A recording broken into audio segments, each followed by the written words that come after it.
James Turner for the untouchable True School Sports. Let's go, baby. Bow! Be careful what you wish for because it can become a reality. Yeah.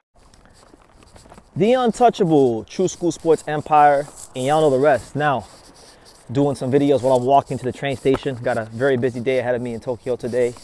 But that being said, I wanted to sound off on Ryan Garcia and Devin Haney again. This won't be anything about how the fight should be in America and how the rematch be in America. I already said what I needed to say in regards to that.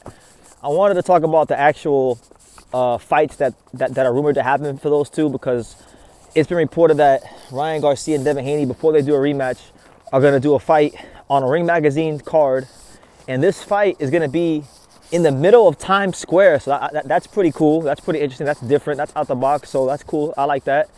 As far as who they're fighting, really intriguing opponent selection, because it's two names. It's two names that, you know, two fighters that have been world champion. And we'll start with Devin Haney, because the rumored opponent for Devin Haney is Jose Ramirez. And, you know, Ramirez, let's be real. Ramirez has seen better days. I don't think it's the same Ramirez that fought Maurice Hooker and unified titles. It's not the same Jose Ramirez that fought Josh Taylor for Undisputed 4 years ago. This is a Ramirez with some miles on the odometer. This is a Ramirez that I think, you know, has shown a lot of vulnerabilities, and, you know, his best days are definitely behind him, in my opinion. So it's a fight where Devin Haney is fighting a recognized name, a former world champion, but it's actually, in my opinion, this was never a matchup that I considered, but I like this fight for Devin. I think this is a fight where you're getting a guy who has some name value. You're getting a fighter who was a champion. You're getting a fighter who is shop worn, if we're being honest. And you're getting a fighter in Ramirez who you can beat the brakes off of. So I like the matchup for Devin Haney. Now, for Ramirez, he's a fighter, I've had my thing to say about Ramirez over the years. I feel like Rick Morrigan has avoided him from a lot of top competition. He ducked Regis Prograis. But, however, this is a chance for Ramirez to turn his career around. You know, he beats Devin Haney. All of a sudden, Ramirez is back in the mix. I would say it's probably be a career best win for him.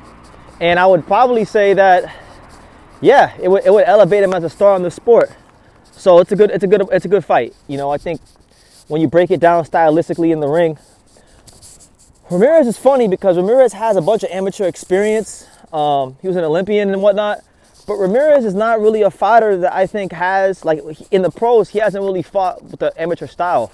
He doesn't have, like, a lot of, like, he's not a pure boxer that like a lot of amateurs tend to be, a lot of Olympians tend to be. He's actually a fighter that I think is very dependent on the left hook, and he's too dependent on the left hook.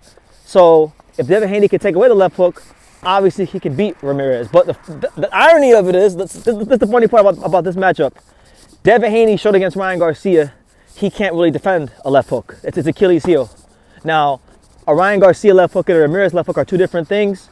Ramirez does not have the speed and the accuracy with his left hook that Ryan has. So obviously it's a weakness for Devin, but I don't think Ramirez, his left hook is good enough to exploit that weakness. But you know what? That's the intriguing thing about the fight, because Ramirez has a good left hook. It's just not as fast as Ryan's. So I think Devin will be able to defend it. And you know what? Now that I'm thinking about it and I'm talking about it out loud, I think this is actually a good practice for Devin Haney in regards to, you know, a Ryan Garcia rematch. So good opponent selection. I didn't even think about that, so I give credit to whoever picked Ramirez as an opponent. On the other side, you got Ryan Garcia.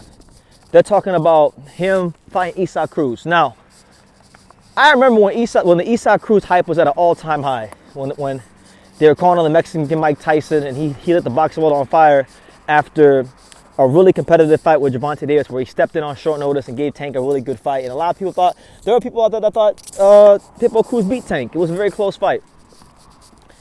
A lot of people, I remember when this matchup was once mentioned, they were saying that Isaac Cruz can beat Ryan Garcia. Now, I'll be honest, I've always thought Isaac Cruz was super overrated. Super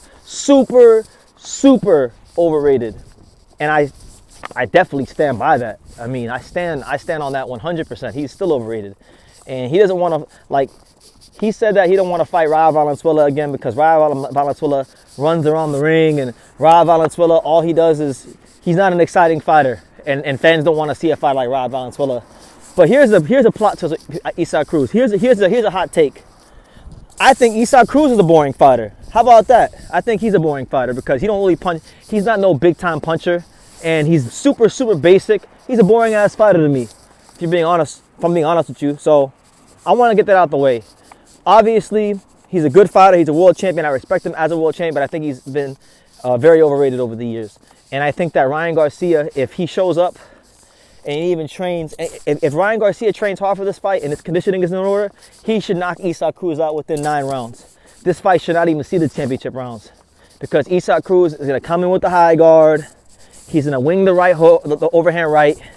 And Ryan's tall enough. All he got to do is just keep that lead hand out. Keep that lead hand out. Make Isaac Cruz overcommit. And when he overcommits, bang, left hook to the head. And he should eventually find that punch later in the fight. I'm not trying to put Isaac Cruz down. I'm just telling you what I think about his abilities. He's got a good defense.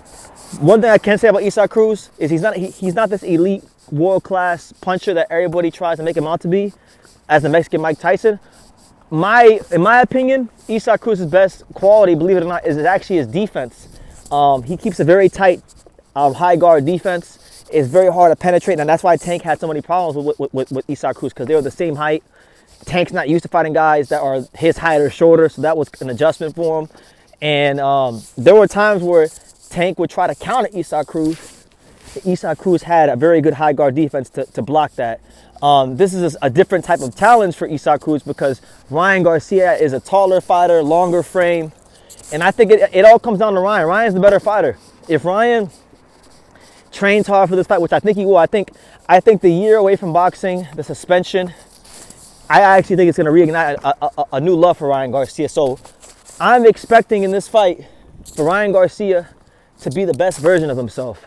Honestly, I'm expecting the best Ryan Garcia. And if anything close to the best Ryan Garcia shows up, Isaac Cruz is going out on his back and he's getting stopped.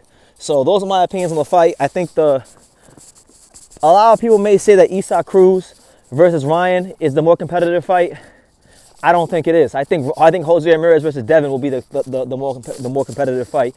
I think both of them will ultimately win, but Jose Ramirez versus Devin will be a more competitive fight because Devin Haney can't defend a left hook, and Jose Ramirez has enough volume to give Devin problems, especially a Devin that, you know, I'm pretty sure this fight's going to be probably at a catch weight because Devin said he's not at 140 no more. So Ramirez probably won't be as strong as he was at 40. Maybe it will work for him. I don't know.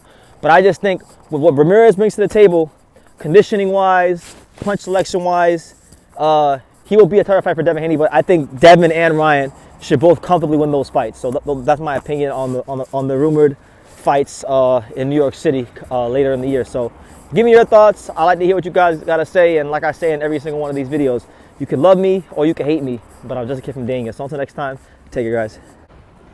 Thank you for watching another video on the untouchable True School Sports Empire. For more great boxing content just like this, make sure you click right over here.